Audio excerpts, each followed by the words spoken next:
Ciao tutti, buongiorno, and welcome to Cook Like an Italian.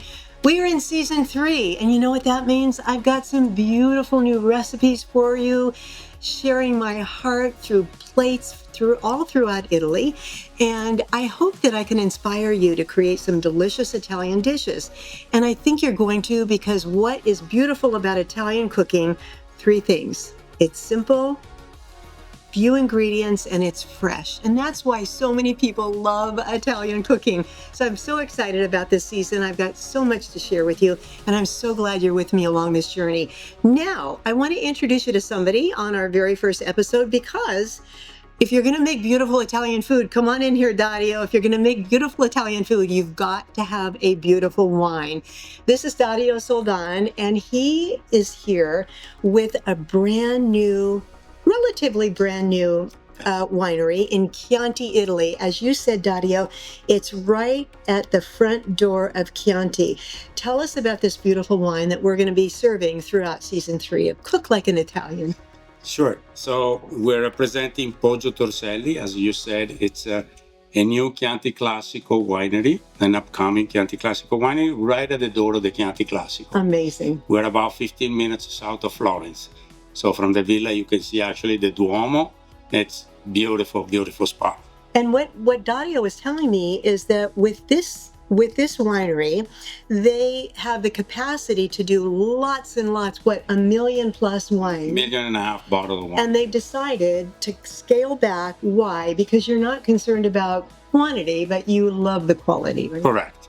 So it's a project, and like you said, we could easily do like 1.5 million of bottles, right, but we're gonna cap it at 250,000. Amazing. The important things for us is not to be the biggest as much as to be the best as we can be. Well, why don't you pour a little bit of that so we can see the beauty coming out of that bottle? Absolutely. And Dario, I am going to make a little bit of lasagna in a very different way. Look at how gorgeous this is. My mouth is watering. This is spectacular. Look at that. So I'll tell you what, you take this, have a seat over there. I'm going to make you a little food.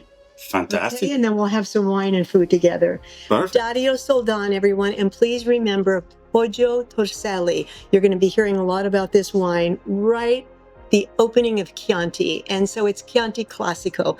Very important.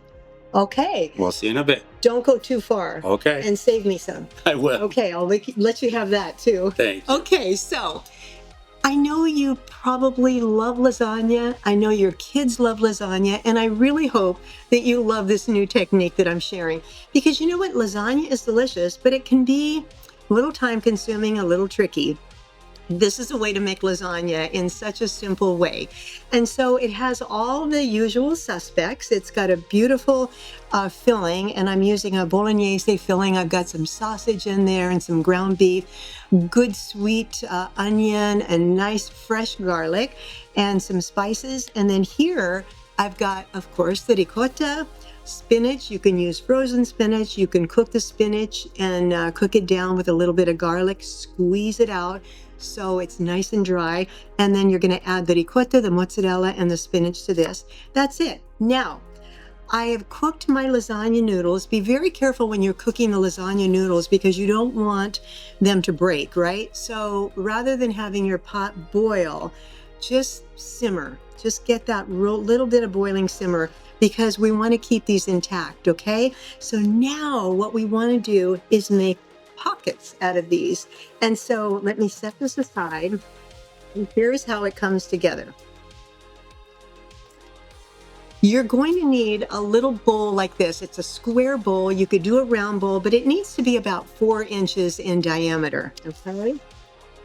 You're going to take your first lasagna noodle and you're going to set it right in there. You're going to take your second lasagna noodle. I love this idea so much. You're going to take your second lasagna noodle and set it just like that, okay? Now, all you're going to do is take your ricotta, mozzarella, and spinach, put a nice dollop right there. You're going to take your filling right on top. Pretty simple. Now, all you're going to do is fold one over, fold one over, fold one over, and fold one over. And guess what? Look at this. You have a spectacular lasagna pocket that cooks in no time. I love this idea because it takes all of the craziness out of making lasagna. It's a lot less time. It's just as delicious. And you're going to preheat your oven to about 350 degrees. See, everything else, your pasta noodles are done. Your sauce is done. The spinach is done. So all you're really doing is warming up that pocket. So fold over, over, and over. And there we go. And you know what? I know kids love lasagna. They're going to love making this. So once you get those cooked, 15 minutes in the oven, 350 degrees, this is what they look like. Okay, so let's say you want to serve just a nice little platter. I've got some of Mama's Bolognese sauce right here. I'm going to make a little bit of that.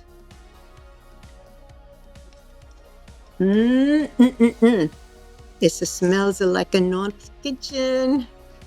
Here we go. Okay, then we will put the lasagna pockets right on the platter. Look at that, just delicious. Okay, and if you want, you can top it off with a little bit more bolognese. Nice and, whoops, making a mess here already today. Look at that. Okay, a little bit more here. And then the final touch is we got to get my mama's cheese grater out. I don't know if you remember this from the last seasons, but this is my mama's cheese grater from Treviso, Italy that she brought. It's about 90 years old. And we have been using this in our family. It's 90 years of cheese in here. It smells so good. So we want to just sprinkle a little bit of formaggio, a little bit of cheese right on top. And there we have lasagna pockets that are all set to go. Beautiful, beautiful. I'm going to set that on the platter. I'm going to go get Dario, making sure he didn't drink all the wine. And we're going to have a little mangiare together. Be right back.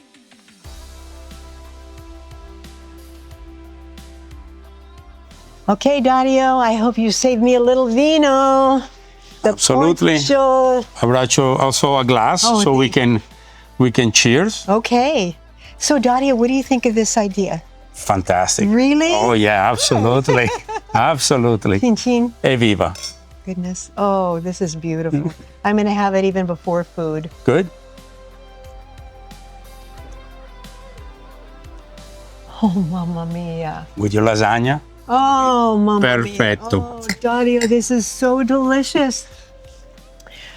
This is so delicious, and this is going to go beautiful with these little Yes. lasagna pockets. So why don't we sit down and have a little food, and then when I come back, I'm going to make a tiramisu mousse. Again, it's going to be so much easier than making a tiramisu, but it's got all of the delicious flavors that you love. I'm so glad you're here. We're cooking like an Italian. Andiamo a mangiare, dai. Andiamo. Okay.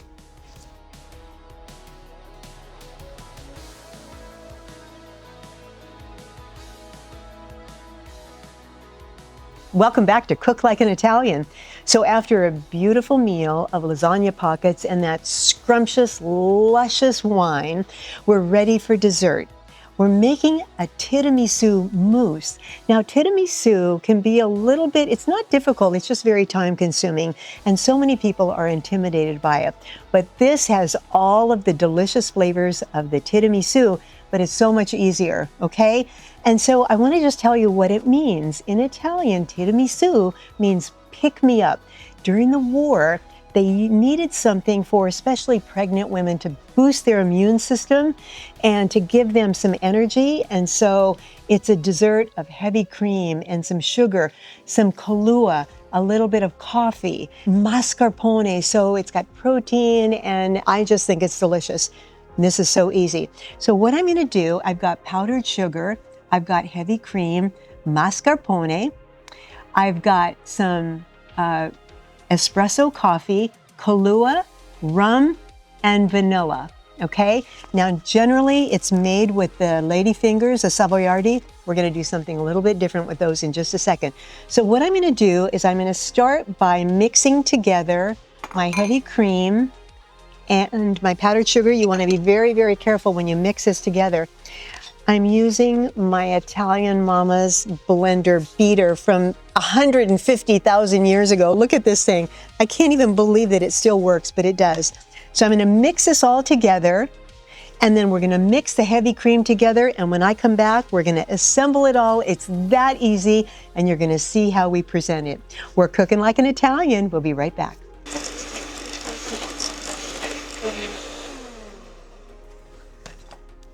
Okay, next comes the mascarpone.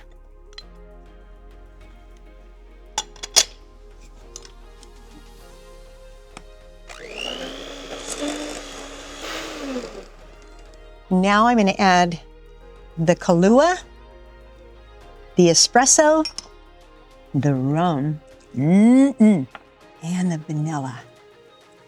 Blend this together.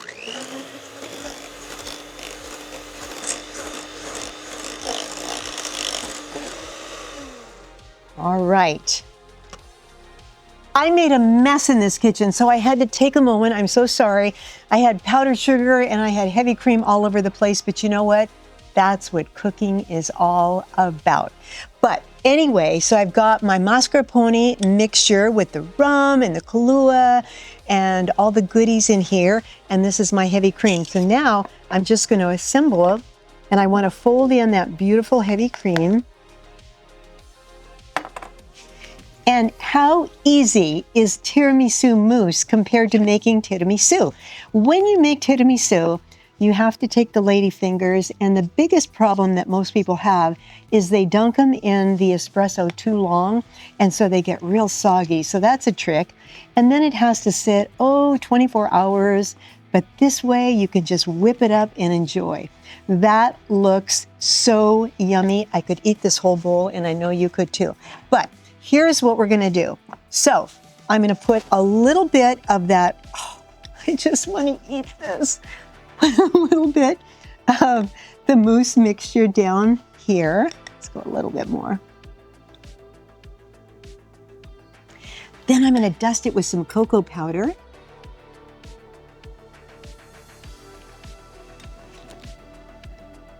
A little bit more mousse.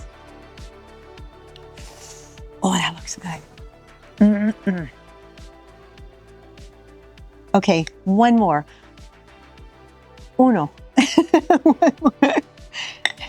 And we'll do this one too. I love this dessert. Now, it's got the Kahlua in there, but I'll tell you what, you can do sort of a Kahlua-less tiramisu mousse for the kids if you like. Look at that. That is so luscious, and it's so simple. This thing you can whip together in no time at all. And if you like, you can even add a little bit of shaved chocolate on top. Just like that. Isn't that gorgeous? Or here's the best idea, is we're gonna take that beautiful mousse. Come over here, mousse. I'm gonna fill this cup. Oh my goodness. Oh my goodness. Oh, yeah. A little bit of cocoa powder and maybe a sprinkling of chocolate. And guess what? Your tiramisu mousse is done. You're gonna take, oh my God, it's so good. You're gonna take your lady fingers and you're just gonna dip it right in there. That is a dessert of champions right there. It's simple, it's easy, it's delicious. You've got all of the elements of your tiramisu, but none of the stress. Okay, so this recipe you must make. We'll be right back. That's our show for today. I want to thank you so much for letting me share my Italian heart with you. I want you to make the lasagna pockets. You and the kids are going to love them. And I really want you to make the tiramisu mousse. It's so easy. Italy at its finest because it's simple. I want to thank my sponsors. Cook Like an Italian, proudly sponsored by Queen Creek Olive Mill, Arizona's only olive farm producing award-winning olive oils year after year. Sonoran Sanctuary Candle Studio, where every all-natural hand-poured candle is a tribute to the beauty and warmth of the Sonoran desert lifestyle. Poggio Torselli Winery, an up-and-coming vineyard in the heart of Chianti, Italy, producing boutique Chianti Classico and superb whites and rosés. Carlaccio's Marinara and everything sauce for everything you love. The Arizona Farm Bureau and Arizona milk producers. And Central Arizona Reserve for high-end kitchen and whole home appliances. We'll see you next time. Buongiorno. Bye-bye.